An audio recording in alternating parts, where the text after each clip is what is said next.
ఇక్కడ గుంటకల్లో సేవకులు కాబట్టి వెంటనే నాకు సెప్టెంబర్ 8, 8వ తారీఖున నాకు బాప్తిస్మం అరేంజ్ చేసినారు.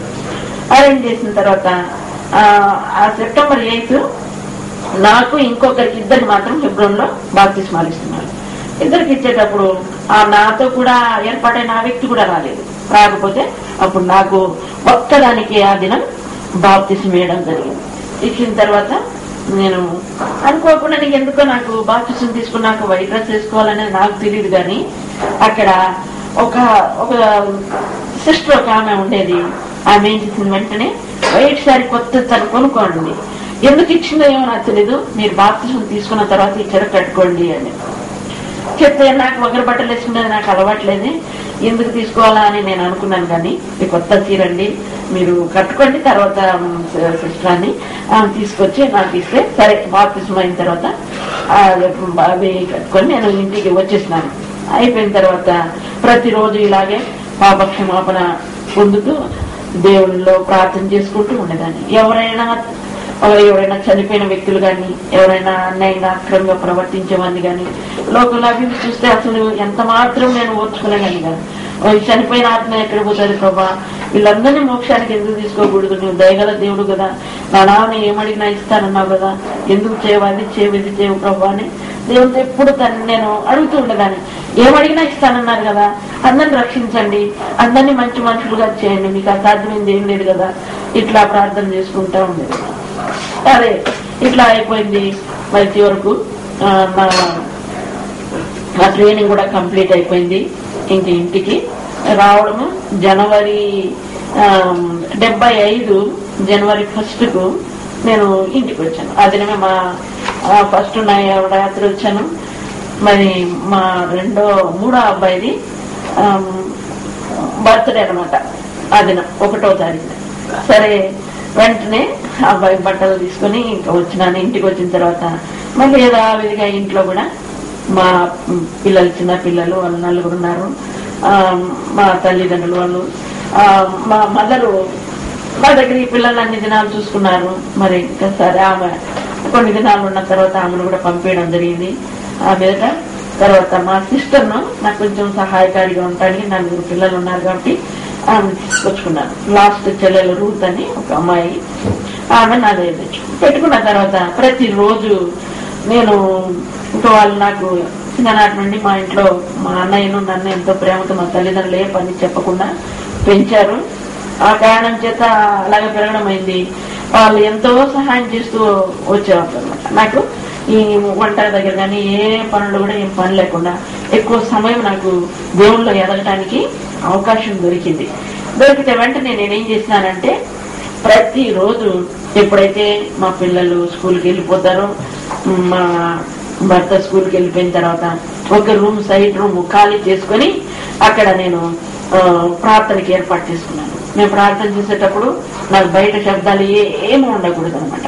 చిన్న శబ్దాలు వచ్చినా సైతానే వచ్చి నన్ను తొందరిస్తా ఉందని అంత బాధపడేదాన్ని. వెంటనే మరి ఆ రూమ్ అంతా క్లీన్ చేసుకుని రూమ్ కిటికీలు మొత్తం బంద్ చేసేసి చెవులో సైతం దూది పెట్టుకుని ఇంకా బట్ట ఇట్లా బిల్లుగా కూడా కట్టుకుని ఒక్క శబ్దం రాకుండా దేవునితో ఎక్కువ అట్లా ప్రార్థన చేసుకోవాలని నాకు అలవాటు. అట్లా చేస్తూ ఉండేదాన్ని. ఉంటే దేవుని గురించి ఎక్కువగా ఆత్మీయంగా ఎదగాలనే ఆసక్తి మెండుగా నాకు కలిగేది. మరి దేవుని చిత్తానుసారంగా జీవించాలని అన్నప్పుడు మరి చివరిగా నేను ట్రైనింగ్ నుండి వచ్చే ముందుగానే ఇంకా అప్పుడే స్టార్ట్ చేసినాను. మరి దేవుని అనుమతి లేని ఊళ్ళో పోకూడదు, ఏ పని చేయకూడదు అని ఆలోచన చేసుకుంటుందని మా ఇంటి దగ్గర నుంచి మా భర్త గారు ఒకసారి రమ్మని చెప్పినప్పుడు నేనేం చేసినానంటే ప్రభా నీకు ఇష్టమా లేదా నేను ఇంటికి పోవటం అని ప్రారంభిస్తాను. అండ్ ఇది తెలుసుకునేది ఎట్లా ప్రభా నాకు అర్థం కాకుండా ఉంది, మరి మీ చిత్తం అయితే మరి ఈ రోజు వర్షం పడాలా, వర్షం వస్తే నేను ప్రయాణం అయిపోవాలా, ఇదేనా మీ చిత్తం అని దేవుని పట్టుదలతో నేను అడిగాను. అడిగి ప్రార్థన చేస్తూ ఉంటే సరే నేను కొంచెం ప్రేయర్ చేసుకుని వెళ్ళేసిన తర్వాత ఇంకా భోజనాలు మాకు సాయంకాలం ముందే పెడతారు. అంతవరకు కూడా ఏం వర్షం రాలా. వర్షం రాకపోతే నేను ప్రయాణం ఆపేస్తాను అనుకుంటున్నాను. భోజనం చేస్తూ ఉంటే మరి చెప్పకుండానే వర్షం స్టార్ట్ అయింది. కొన్ని చినుకులు దాదాపు 6:30 గంటలకు స్టార్ట్ అయ్యి కొంత వర్షం వచ్చింది. అంటే తర్వాత ఆఫ్ అయిపోయింది కూడా. ఆఫ్ అయిపోతే ఈ దేవుని చిత్తం పోవాలనుకున్నాను. నాకు ఒంటరిగా ఎక్కడ ప్రయాణం చేసేది ఎప్పుడు అలవాటు లేదు. అక్కడ కాలేజీలో ఉన్నటువంటి మాకు వాచ్మెన్ ఉంటాడు, వాచ్మెన్ తీసుకొని వచ్చి మరి స్టేషన్ లో నన్ను వదిలిపెట్టి నీకు రాను ఫోన్ ఛార్జీలు అన్ని ఇస్తానని చెప్పి ఆయన తీసుకొచ్చి మరి నన్ను ఎక్కించేసి వెళ్ళిపోయినారు ఇంటికి వచ్చి. అట్లా వచ్చిపోయిన తర్వాత పిల్లలు మరి ఈ విధంగా ప్రతి విషయంలో అప్పటి నుండి దేవుని చిత్తం తెలుసుకోవాలని ఒకలాంటి ఆశ ఉండేది. మరి ఎవరి చర్చికి వస్తే కూడా ఫస్ట్ ఆరాధన చేయాలని, ముందు లైన్ లోనే కూర్చోాలని. నేను ఎప్పుడు కూడా ఆ ఫస్ట్ లైన్ తప్పించి 2వ లైన్ లో మొట్టమొదట కూర్చోవడం నా జీవితం అంతా అలవాటు. ఇప్పుడు ఏమంటే నేను నా చేతగాక ఇప్పుడు వయసు అయిపోయింది, కొంచెం కూర్చోలేని పరిస్థితిలో ఆ చైర్లో కూర్చుంటున్నాను, కానీ వెనక కూర్చుంటే నాకు ఏం సంతోషం ఉండదు. ఆ ముందు లైన్ లో 2వ లైన్ లో కూర్చొని ఎప్పుడు త్వరగా ఆరాధన చేయాలని, పాటలు వాక్యం అంతా వినాలని ఎంతో ఆసక్తి అనమాట. అట్లాగే నా జీవితం అంతా గడుస్తూ వచ్చింది. సరే, ఆత్మీయంగా నేను ఎదగాలనుకున్నప్పుడు మరి మాకు అప్పుడు తిమోతి బ్రదర్ గారు ఉన్నారు. ఆయన ఎన్నో క్వశ్చన్స్ చేసేదాన్ని, బ్రదర్ ఆత్మీయంగా ఎదగాలంటే ఏం చేయాలా, ఉన్నత స్థానానికి పోవాలని నాకు ఎంతో ఆశ ఉంది, కాబట్టి మీరు నా కొరకు ప్రార్థన చేయండి, ఎట్లా నేను ఎదగాలో మీరు నాకు తెలియజేస్తున్నారని నేను ఆయన అడిగేదాన్ని అనమాట. అడుగుతూ ఉంటే, అమ్మా మీరు ప్రార్థన చేస్తూ ఉండండి, దేవుడే మీకు ఆ సత్యాలని మీకు బోధిస్తారు, మరి ఆత్మ ద్వారా అన్ని సంగతులు మీరు తెలుసుకుంటారు అని ఆయన చెప్పారు. చెప్తే మరి ఎట్లా ప్రభా ఎట్లా నేను ప్రతిరోజు ఎక్కువ ప్రార్థన చేసినాను. మరి ఏదైనా బైబిల్లో ఒక వాక్యం చదివితే ఇది నా అనుభవంలోకి ఎందుకు రాకూడదు, మరి ఆ రోజు మూషకే దర్శనం ఇవ్వాలన్నా, ఆనాడు మరి యాకోబుకే దర్శనం ఇవ్వాలన్నా ప్రభు, మరి నాకేం దర్శనం ఇవ్వకూడదు, ఆ పూసనైన పౌరుకే దర్శనం ఇవ్వాలన్నా. మరి ఎంతమంది భక్తులు చూస్తే వాళ్ళ జీవితాల్లో వాళ్ళు ఎంతో దర్శనాలు పొందేవారు ఉంటున్నారు. మరి ఈ ప్రవక్తలు చూస్తే భవిష్యత్తు విషయాలన్నీ ముందే చెప్తూ వచ్చినారు. మరి దేవుళ్ళు అంటే ఇలాగా ఎన్నో సత్యాలు నేను కూడా నేర్చుకోవచ్చు కదా అనేసి ఆత్మ ద్వారా ఈ విషయాలని తెలుసుకోవాలని ఎంతో ఆశపడేదాన్ని అనమాట. ఆశపడి దాని గురించి, ఆ విషయాన్ని గురించి ఆత్మలో ఎదగాలని ఎంతో ప్రార్థన చేస్తూ వచ్చాను. ప్రార్థన చేస్తూ ఉంటే వెంటనే మరి నాకు ఆత్మీయ సంగతుల గురించి మీరు బయలుపరచరా ప్రభా, ఆత్మలో మరి ఈ యొక్క దావీదు భక్తుడు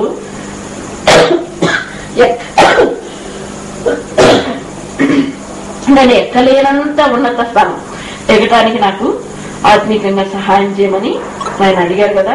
మరి నాకు కూడా అటు ధన్యత దయచే ప్రభా అని నేను దేవుని వేడుకుంటే అనుకోకుండా నేను ట్రైనింగ్ అయిపోయి వచ్చాను. వచ్చిన తర్వాత నా ప్రార్థనలో ఉన్నప్పుడు దేవుడు నాకేం బయలుపరిచినారంటే, మీకు రిజల్ట్ వచ్చిన 2 మాసాలకే నీకు నేను ఉద్యోగం ఇస్తాను, జాబ్ ఇస్తానని దేవుడు బయలుపరిచినారు. కానీ నేను ట్రైనింగ్ వెళ్ళక ముందు ట్రైనింగ్ వెళ్తున్నానంటే మరి కొందరు పీఈటీస్, కొందరు పెద్దవాళ్ళు నా దగ్గరకు వచ్చి 4 పిల్లలైన తర్వాత ట్రైనింగ్ పోతా ఉన్నాయి, ఏమి ట్రైనింగ్ లో నేర్చుకుంటుంది ఏమని అన్నట్లు అన్నారు. కానీ అక్కడికి వెళ్ళిన తర్వాత ట్రైనింగ్ లో ఎంట్రన్స్ ఇవి టెస్టులు పెట్టినప్పుడు, స్కిల్ టెస్టులు, మరి వాటిలో మరి ఆ యొక్క స్కిప్పింగ్ ఎక్కడైతే మాకు ఫస్ట్ పెట్టారు, రన్నింగ్ పెట్టారు. వాటన్నిటిలో నేను వాళ్ళకంటే కూడా నేను మొత్తం మా కాలేజీ లెవెల్లో స్కిప్పింగ్ లో యూజిడి అని అంటారు, మళ్ళీ అండర్ గ్రాడ్యుయేట్ అని డిప్లొమా కోర్స్ అనేసి దాన్ని. ఆ యొక్క కోర్సు చేసేటప్పుడు అక్కడ ఏమైపోయిందంటే స్కిల్స్ టెస్ట్ లో మొత్తం కాలేజీలో వాళ్ళందరికంటే నేనే ఫస్ట్ వచ్చినాను. 4 పిల్లలైనాక ఈమెకి ఎందుకు ఈ ట్రైనింగ్ ఇస్తారని ఆ రోజు అన్నారు.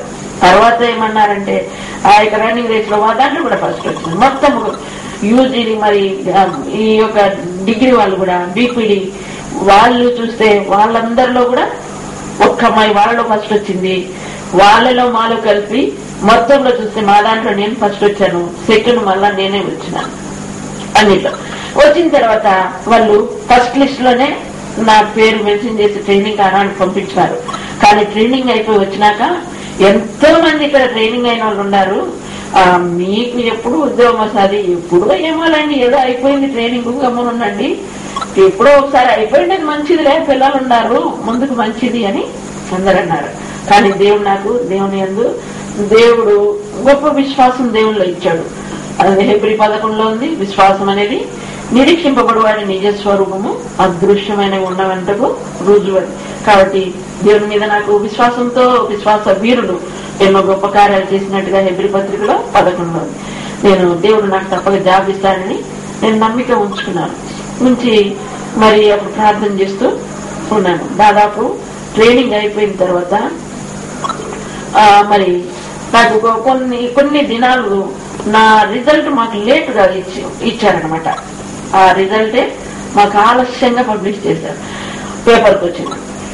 మరి ఆ లేట్ ఆ మధ్య టైంలో ఆత్మీయంగా ఎదగటానికి నాకు ఎక్కువ అవకాశం దొరికినప్పుడు నేనేం చేస్తున్నానంటే మరి ఈ యొక్క తిమోతి బ్రదర్ నేను అడిగాను కాబట్టి ఒక దినము ఎంప్లాయ్మెంట్ ఎక్స్చేంజ్ కి నా పేరు అక్కడ నామినేట్ చేయడానికి వెళ్ళటం జరిగింది.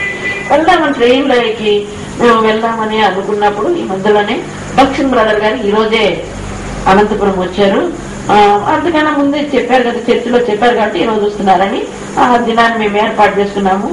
ఆ ఎంప్లాయ్మెంట్ ఆఫీస్ లో పని చూసుకొని వెంటనే మీటింగ్కి వెళ్ళాం. మీటింగ్ లో వెళ్లి కూర్చుంటున్నాయి భక్సింగ్ బ్రదర్ గారు ఈ 7 పాయింట్ల మీదనే అన్న వాక్యం చెప్తున్నారు. మొట్టమొదటి రక్షణ అనేది మొట్టమొదటి మెట్టని, తర్వాత దైవ చిత్తానుసారంగా నడుచుకోవాలని, మరి దేవునితో ఐక్యపరచబడాలని, పరిశుద్ధాత్మలో పాలిభాగస్తులు ఉండాలని, కుమారుని ఆత్మ కలిగి ఉండాలని, ఆత్మాభిషేకం కలిగి ఉండాలని, ఈ విధంగా యేసుక్రీస్తు స్వారూప్యంలో పెంపరబడాలని, ఈ విధంగా మరి సంపూర్ణంగా ఈ 7 మెట్ల అనుభవంలో మనం ఉన్నప్పుడే దేవుడు వచ్చినప్పుడు మధ్యాకాశంలో ఎత్తపడతామన్న సత్యాన్ని ఆయన బయలుపరిస్తే వెంటనే నేను వాటన్నిటినీ రాసి పెట్టుకున్నాను. ఎప్పుడైతే మీటింగ్ అయిపోయిన వెంటనే తిమోతి బ్రదర్ గారు నా దగ్గరికి వచ్చి ఏమ్మా మీకు మీ యొక్క సంశయాలన్నీ ఈరోజు తీరిపోయినాయి అనుకుంటాను అన్నారు. అవును బ్రదర్, మిమ్మల్ని అడుగుతూ వచ్చాను కదా, భక్సింగ్ బ్రదర్ గారు అయ్యే విషయాలు ఏదైనా ఆత్మీయంగా ఎట్లా ఎదగాలంటే అదే విషయము తెలియజేసినారు. కాబట్టి నాకు చాలా సంతోషమైంది, ప్రతి అంశం నేను రాసుకున్నాను బ్రదర్ అని చెప్పాను. చెప్తే వెంటనే ఆ అంశాలన్నీ రాసుకున్న తర్వాత వారిని గురించి ఇంట్లో ప్రార్థన స్టార్ట్ చేస్తున్నాను అనమాట. మొట్టమొదట దైవ చిత్తానుసారంగా జీవించడం, తర్వాత మొట్టమొదటి రక్షణ అనుభవం, దినదినం రక్షణ పొందడం, తర్వాత దైవ చిత్తానుసారంగా జీవించడం అనే దాని గురించి ఒక్కొక్క అంశాన్ని గురించి మరి ప్రార్థన చేస్తూ వచ్చాను. ఆనాడు ఫిబ్రవరిలో ఏడ్చి ఆ దైవ చిత్తాన్వేషణ అనే బుక్ను దాదాపు ఎన్నిసార్లు మళ్ళించి చదివి దేవుని చిత్తంగా అనుకోవాలంటే ఎట్లా తెలుస్తుంది? అది ప్రార్థన ద్వారా దేవుడు అనుభవాల పూర్వకంగా బయలుపరుస్తూ వచ్చాను. తర్వాత కొన్నిసార్లు ప్రార్థన పూర్వకంగా చదివిన తర్వాత అర్థం చేసుకోగలిగాను. తర్వాత ఇంటికి వచ్చిన తర్వాత దాని విషయం ప్రార్థన చేస్తూ వస్తున్నాను. తర్వాత చూస్తే మరి దేవునితో జత పనిగా ఉండాలని ఆయనతో పడి మనము జత పనిగా అంటే ఒకవైపు ఒక కాడి ఉన్నప్పుడు ఒక కాడి ఎద్దులు ఒకటి బలిష్టమైనది ఉంటుంది, ఒకటి బలహీనమైనది ఉంటుంది. అలాగే దేవుడు మన కాడి, మనం బలహీనము, దేవుడు బలవంతుడు. ఆయన ఒకవైపు ఉండి మన కాడిని ఆయన కొనసాగిస్తారు. ఆయనతో జత పనిగారుగా ఆ విధంగా మనం కొనసాగాలని తెలియపరచడం కాబట్టి జరిగింది. వెంటనే ప్రభా మరి దీనితో జత పనిగా ఉండాలంటే మీ పనులన్నీ నేను చేయాలి కదా, మీ పక్షాన పనులు సంపూర్ణం కావడానికి నేను చేయాలా, రక్షణ స్వార్థ అందించాలా, అనేకుల కొరకు ప్రార్థన చేయాలా, దేవుని పనులు ఎప్పుడు నిమగ్నమై ఉండాలా, ఎట్లా అని ఆలోచన చేసుకుంటూ ప్రార్థన చేసుకుంటూ ఇట్లా ఉన్నాను. ఉండగానే ఆయన ఇంకా ఒక మాట ఏం చెప్పంటే, యేసు ప్రభువునందు భయభక్తులు కలిగిన వారు లోకాన్ని జయిస్తానన్నారు, తర్వాత సైతాను జయిస్తారు అని చెప్పారు, తర్వాత మరణం జయిస్తారని ఈ 3 విషయాలు నొక్కి ఒక్క నుంచి చెప్పారు. చెప్తే మరి ఎట్లా ఇది లోకం జయించే జీవితం అంటే ఏంటి ప్రభా, మరణం జయించడం అంటే ఏంది, సాతాను జయించడం అంటే ఏంది, ఈ విషయాలని నేను ఎట్లా తెలుసుకోవటము అనేసి నేను ప్రార్థనలో పూర్తి మొట్టమొదట సైతాన్ని జయిస్తేనే మంచిది కదా, అన్నిటికీ అడ్డం ఉండేది సైతానే కదా ప్రభా, ఈ అనుభవం నాదిగా చేయని ఎక్కువ ప్రార్థనలో ఉంటున్నా. ప్రార్థనలో ఉన్నప్పుడు యేసు ప్రభు వెంటనే ఏం చేసినాడంటే ఆ ప్రార్థనలో నాకు దేవుడు ప్రతిరోజు నేను చెప్పాను కదా రూమ్ లో తాళం వేసుకొని ఎక్కువ ప్రార్థనలో బయట శబ్దం ఒకటి కూడా వినపడకుండా ప్రార్థన చేస్తానని ఎక్కువ ఏడ్చేదాన్ని. ఏడ్చి దేవుని సన్నిధిలో కన్నీటితో నేను ప్రార్థన చేశాను. నా ఏడుపు చూసి దారిలో పోయే వాళ్ళు ఆ యొక్క మార్క్ సార్ రోజు వాళ్ళ భార్యను కొడతా ఉన్నాడు, అవి రోజు ఏడుస్తాను. నాకు తెలియకుండానే మా బంధువర్గానికంతా మా ఇంట్లో వాళ్ళకంతా తెలియజేసేస్తున్నారు అనమాట. వాళ్ళందరూ నేను ఊళ్ళో పోతే నన్ను అందరూ అడుగుతున్నారు, ఏం మా రోజు కొడతా ఉంటాడంట, ఇదేంటిది ఎప్పుడు ఏడుస్తూనే ఉంటావంట, రూమ్ లో ఏంది గట్టిగా ఏడుస్తా ఉంటావంట అని చెప్తే, ఒక దినం కూడా నన్ను ఆయన ఎప్పుడు నన్ను అట్లా దినం అట్లా కొట్టన్నాను నాకు తెలియదు. నాకు ఆ విషయం ఆయన కొట్టడమే నాకు మాకు అలవాట్లేదు, నేను ప్రార్థన చేసుకుంటా కన్నీరు అంతవరకే కానీ వేరే ఏం లేదండి అని అందరూ చెప్పారు. చెప్తే ఏమన్నా నేనేమన్నా ఒకవేళ అబద్ధం చెప్తున్నా ఏమనుకున్నారో మరి నాకు తెలియదు. మరి తర్వాత ఈ విధంగా దేవుని సన్నిధిలో మొరపెట్టేటప్పుడు అదనం ఏమైపోయిందంటే, మరి ఒక వికృత రూపమైన ఆకారము నా దగ్గరకు వచ్చి నా చుట్టూ తిరుగుతా ఉంది. చుట్టూ భయంకరంగా దాని కూరలు, దాని పళ్ళు, దాని గోర్లు, ఆ అవి ఆ బట్టలు కూడా అంత చిరిగిన బట్టలు, ఆ యొక్క కొమ్మలు అవన్నీ కట్టుకొని నా చుట్టూ తిరుగుతా ఉందనమాట. అలాంటి శబ్దం చేసుకుంటూ, ఇదేంటి నేను దేవుణ్ణా పూజించేది, దేవుణ్ణా ప్రార్థన చేసేది, లేకపోతే సైతాన్ని నేను ప్రార్థన చేసేది, ఇదేంటి ప్రభా, ఎందుకు ఈ సైతాన్ నా దగ్గర వచ్చి నిలబడింది, నా చుట్టూ ఇంత వికృతంగా అట్టహాసం చేసుకుంటూ నవ్వులాడుతూ తిరుగుతూ ఉందే, మరి ఎందుకు ప్రభా అని చెప్పేసి నేను చాలా బాధపడ్డాను అనమాట. బాధపడుతూ ఏంటి ఇది, ఎందుకు ఈ సైతాన్ నాకు ఇట్లా కనపడుతూ ఉందని దేవుణ్ణి అడిగినప్పుడు సాతాను వెంటనే ఇంకా అటువంటి చూసినప్పుడు ఇంకా గట్టిగా ఏడుస్తాను. ఏడ్చి ప్రభా ఈ సైతాన్ నా దగ్గర నుంచి తరము, నేను ఒకవేళ నేనేమన్నా పొరపాటులో ఉన్నానా, నాకు ఎందుకు ఈ సైతాన్ నా దగ్గరికి వచ్చిందని దేవుణ్ణి అడిగినప్పుడు ఆ యొక్క వెంటనే ఆ సైతాన్ అక్కడి నుంచి ఆకాశంలోకి వెళ్ళిపోతే ఆ పైన నుండి ఆ ఆకాశంలో ఒక స్క్వేర్ షేపు చెక్కలు ఉన్నట్టుగా నాకు కనపడతా ఉంది. దాని చుట్టూ ఈ దుష్టుడు అయినటువంటి సైతాను ఎగురుకుంటూ పల్టీలు కొట్టుతూ అట్టహాసం చేస్తూ నవ్వులాడుతూ ఉన్నటువంటి దృశ్యం మళ్ళీ కనపడితే ఇంకా ఏడుస్తూ నేను ప్రార్థన చేసినప్పుడు వెంటనే ఆ సైతాన్ని అక్కడ ఒక తెల్లని వస్త్రంలో ధరించుకున్నటువంటి ఒక వ్యక్తి నిలబడి ఆ యొక్క సాతాన్ పట్లను ఆ యొక్క కొయ్యలను పట్టుకొని తిరుగుతూ పల్లీలు కొడుతూ ఉంది కదా, ఆ పట్టు విడిపించేస్తున్నారు. వెంటనే అక్కడి నుంచి అది పడిపోవటం నేను కళ్ళారా చూస్తా ఉన్నాను. ఎంతో సేపు అది ఆకాశంలో నుండి భూమి మీదకి వస్తే కింద భూమి లేదు, ఇక్కడ సముద్రం ఉంది. సముద్రంలో కూడా ఎంతో దూరం కిందికి దాన్ని అట్లాగే దుష్టుడు వెళ్ళిపోతూ ఉన్నాడు. పడిపోయాడు అనమాట. పడిపోయిన తర్వాత కనపడకుండా అయిపోయాడు. ప్రభా నేను మీ కొరకు నేను ప్రార్థన చేస్తూ ఉంటే ఈ సైతాన్ వచ్చి కనపడింది. మళ్ళీ చూస్తే ఆ సైతాను పై నుంచి బట్టలు వేసుకుని ఎవరు విడిపించిన తర్వాత అగాధంలో ఇంత దూరం పోయి పడిపోయి ఎక్కడో లోపలికి వెళ్ళిపోయినట్టుగా కనపడతా ఉంది అని నేను అనుకున్నప్పుడు వెంటనే దేవుడు నాకు ఈ వాక్యం, అమ్మా నువ్వు సైతాన్ని జయించాలా అనే ప్రార్థన నీకు చేస్తున్నావు కదా, మరి ఏదైనా నువ్వు సైతాన్ని జయించినావన్న స్వరం నాకు వినపడితే వెంటనే అప్పుడు నాకు చాలా సంతోషమైంది. ఇదా ప్రభా, ఎందుకా నాకు ఈ దర్శనం మీరు ఇచ్చింది అని చెప్పేసి చాలా సంతోషపడ్డాను. అవును, ఈ దినము నేను సైతాన్ని జయించినాను, ఇప్పుడు మరణం నేను జయించాలా, ఇప్పుడు నేను ఎట్లా ప్రభావాన్ని తిరిగి నేను ప్రార్థనలో కొన్ని దినాలు కొన్ని వారాలు ప్రార్థన చేస్తూ వస్తా ఉంటాను.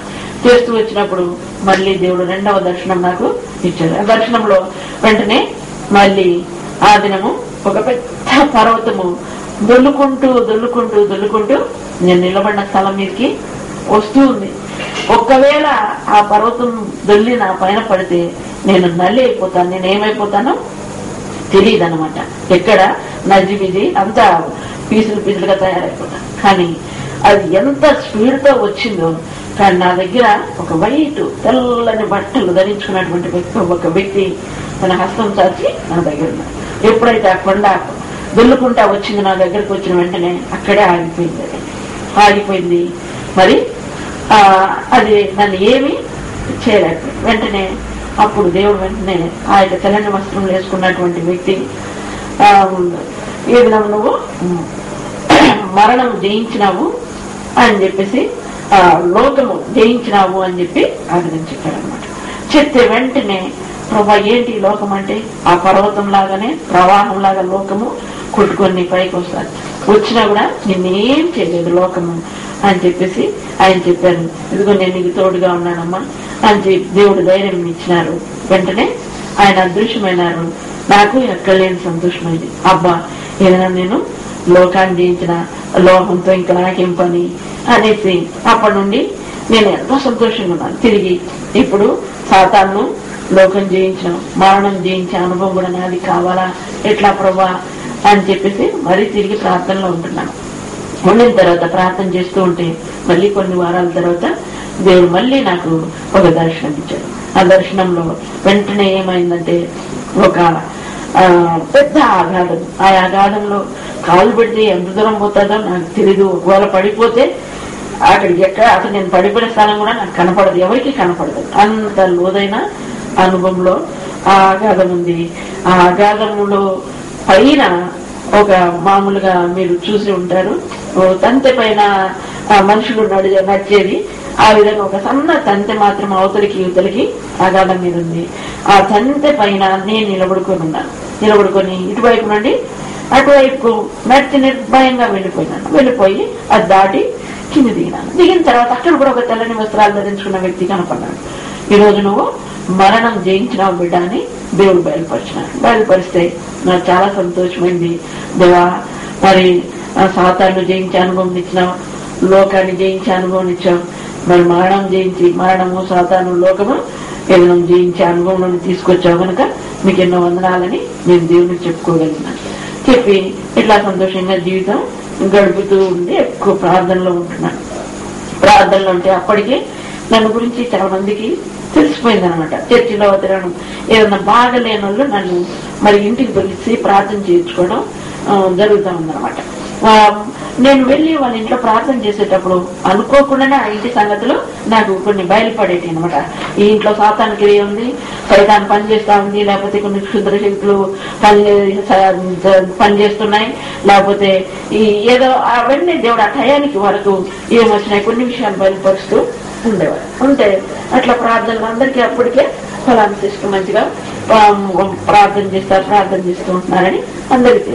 తర్వాత ఇలాగే ప్రార్థనలో ఉండిన తర్వాత మరి ఒక దినం ఏమైపోయిందంటే మరి నాకు మళ్ళీ మెల్లగా ఒక దర్శనం రావటం మొదలైన. హెబ్రోన్ లో ఉన్నప్పుడు నేను నెక్స్ట్ వీక్ ప్రార్థనకు పోయేటప్పుడే వెంటనే నేను పువ్వులు పెట్టుకొని చర్చికి వెళ్ళాను.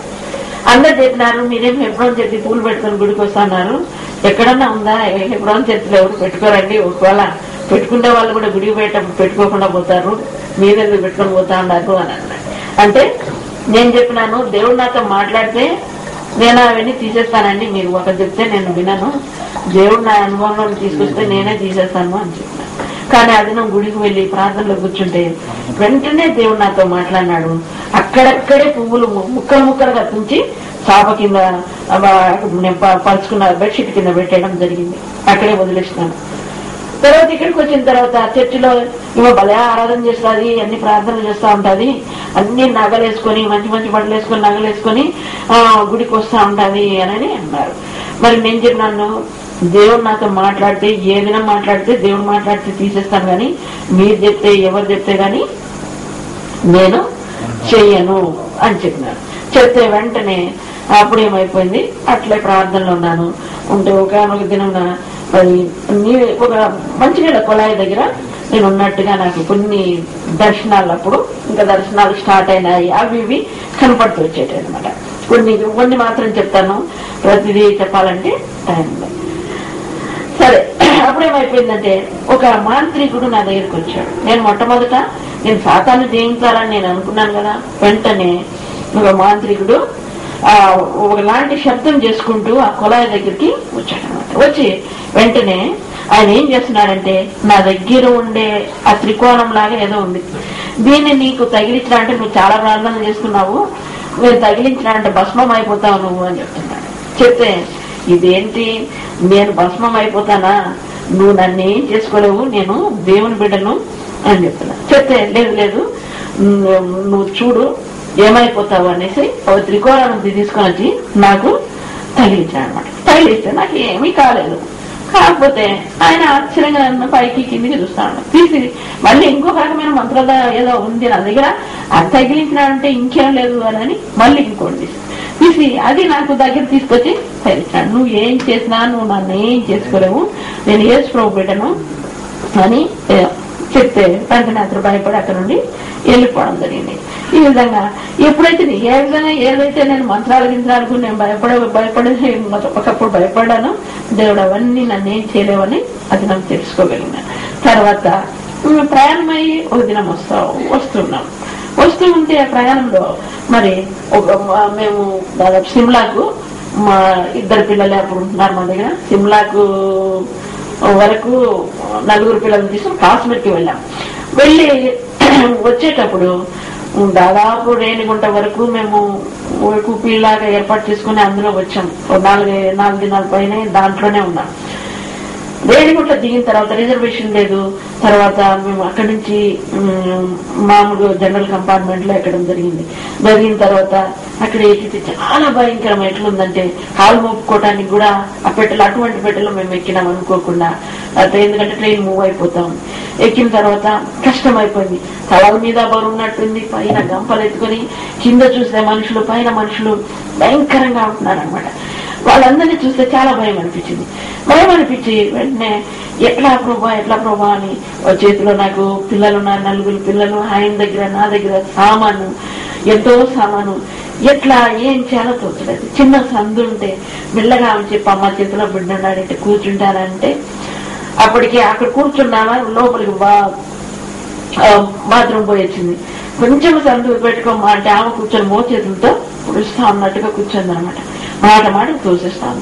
ఎందుకమ్మా అందరు సర్దుకోవాలా చూడు పరిస్థితి, నిలబడుకోవాలన్నా చోటు ఉంటే నేను నిలబడుకుంటాను, చేతిలో నాకు చిన్న బిడ్డ ఉంది, మీరు ఏమనుకోద్దని ఎంత ఆమెకు చెప్పుకున్నా కానీ ఆమె ఎంత మాత్రం ఓర్చుకోవటం లేదు.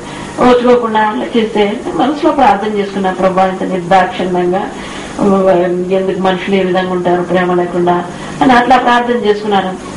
మరి ఎందుకో మరి బాగా కన్నీరు కార్చాను. ఒక రకంగా కొంచెం సేపటికంతా ఆమె ప్రెగ్నెంట్ అనమాట. అక్కడ కూర్చున్నాను. ఆ కడుపులో పిండమంతా తిరిగి వెంటనే అప్పటికప్పుడే బాత్రూమ్ లోకి వెళ్ళిపోయి అబార్షన్ అయిపోయింది. ఎందుకంటే చేతులతో ఒక రకంగా పొడుస్తూ ఒక రకంగా మొదటి ప్రజలు ఒక రకంగా ప్రవర్తించినారు. చాలా బాగా అనిపించింది. అయినా కానీ అక్కడి నుంచి తర్వాత ఏమామె ఎంతసేపు రాలేదు అనుకుంటే ఆ స్థలంలో అక్కడ నేను కూర్చోవడం జరిగింది పక్కనే. ఇంతసేపు రాలేదంటే దాదాపు వాళ్ళు ఇక్కడికి పరిస్థితి అంతా చెప్పిన తర్వాత నేను కూడా ఆమెను గురించి నేను తర్వాత ఆమెకు ప్రేయర్ చేసినాను. అమ్మా నేను దేవుని మీద భక్తిగా ఉంటాను, నువ్వేం భయపడద్దు, దేవుడు సాయం చేస్తానని. తర్వాత కడప స్టేషన్కి అక్కడికి వచ్చే లోపల ఆమెకు కావాల్సినటువంటి టీలు, కాఫీలు అవన్నీ కూడా మేము దిగి వాళ్ళకి అందించినాము. వాళ్ళు కూడా దేవుని చేతులెత్తి మొక్కి అమ్మా నువ్వు దేవుని బిడ్డగా ఉన్నట్టు ఉన్నావు, మాది తప్పు అయిపోయిందని అని వాళ్ళు అట్లా చెప్పుకున్నారు. అట్లా మాకు తెలియకుండానే దేవుడు మన పక్షాన ఎక్కడ పోయినా వాదిస్తూ ఉన్నాడు అనమాట. లేఖనాలు చదివినప్పుడు తర్వాత ఈ ప్రార్థనలో ఇలా కనిపెడుతూ ఉండగా నాకు ఒకనాడు మళ్ళీ ఒక దర్శనం వచ్చింది. ఆ దర్శనం దాదాపు నేను ఏది చదివితే అది నా అనుభవంలోకి రావాలని నేను ఎక్కువ ప్రార్థన చేసేదాన్ని. ఆ దినం ప్రార్థనలో దాదాపు ఆ రైల్వే స్కూల్ ముందే ఉండేది. అక్కడ నేనున్నప్పుడు ఏమైందంటే యాకోబుకు ఇచ్చిన దర్శనము మరి ఆదికాండం 28వ అధ్యాయం ఉంది, మరి 32వ అధ్యాయంలో కూడా దాని గురించి ఉందనమాట. ఆ యాకోబుకు ఇచ్చిన దర్శనము నాకు కనపడి వెంటనే నేను ప్రార్థనలో ఉన్నప్పుడు ఆ యొక్క దేవదూతలు ఎక్కడము దిగటము కనపడుతూ ఉంది. అప్పుడు అతను ఏం చేస్తాడు యాకోబు, ఒక్క మాట వాక్యం